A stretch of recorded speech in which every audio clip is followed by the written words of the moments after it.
Hello. Onam സീരീസിൽ അടുത്തതായ ഒരു ഇഞ്ചിക്കൂട്ടാൻ അല്ലെങ്കിൽ ഇഞ്ചിക്കറിയാണേ. അതിനായി ഞാനിവിടെ എടുത്തിരിക്കുന്നത് 3/4 കിലോ ഇഞ്ചി വട്ടത്തിലരിഞ്ഞതാണേ. ഇതിനി ഒന്ന് ഫ്രൈ ചെയ്തെടുക്കണം. അതിനായി 250 ഗ്രാം വെളിച്ചെണ്ണയിൽ ഈ ഇഞ്ചിയിട്ട് മീഡിയം ടു ഹൈ ഫ്ലെയിമിൽ ഫ്രൈ ചെയ്തെടുക്കാം. ഇതെല്ലാം ഈക്വലായിട്ട് ഫ്രൈ ആയി വരണം.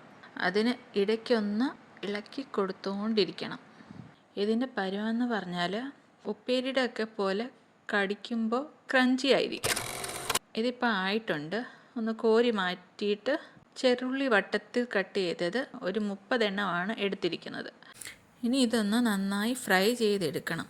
ഇതും കരിയാതെ നമ്മൾ ഇളക്കി ഫ്രൈ ചെയ്തുകൊണ്ടിരിക്കണം. ഈ ഒരു പരുവം ആകുമ്പോൾ ഇതിങ്ങ് കോരി മാറ്റണം.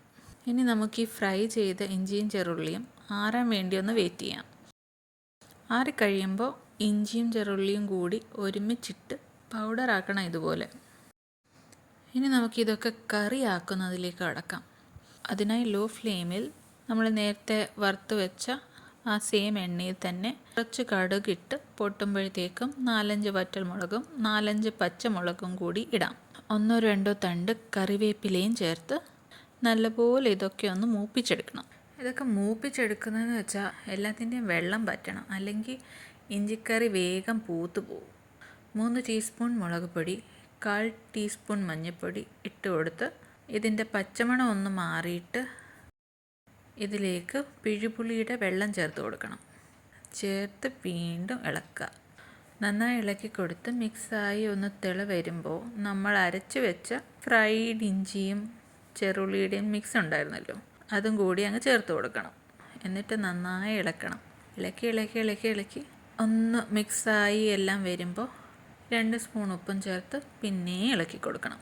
ഇതെല്ലാം ലോ ഫ്ലെയിമിലാണേ. നന്നായി ഇളക്കി കൊടുത്തില്ലെങ്കിൽ അടുക്കി പിടിക്കും. കൊണ്ട് ഇളക്കിക്കൊണ്ടേയിരിക്കണം. ഇതിപ്പോൾ ഇച്ചിരി കുറുകി വന്നിട്ടുണ്ടല്ലോ, അപ്പോൾ നമുക്ക് ഇച്ചിരി ചൂടുവെള്ളം ചേർത്ത് കൊടുക്കണം. ഇതിൻ്റെ പുളിയൊക്കെ ഒന്ന് സെറ്റാകാൻ വേണ്ടിയിട്ടാണ് ഈ വെള്ളം ചേർക്കുന്നത്. ഇനി ഇത് നല്ലപോലെ ഒന്ന് ഇളക്കി കുറുകി വരുമ്പോൾ കുറച്ച് ശർക്കരപ്പാനി ചേർത്ത് വീണ്ടും ഇളക്കണം. ഇത് വീണ്ടും നന്നായി തിളച്ച് വരുമ്പോൾ ഒരു ചെറിയ കഷ്ണം കായം മെൽറ്റ് ചെയ്തത് ആഡ് ചെയ്ത് കൊടുക്കണം. ഇനി ഒരു 1/4 ടീസ്പൂൺ ജീരകപ്പൊടിയും ശകലം ഉലുവയും ചേർത്ത് കൊടുക്കാം.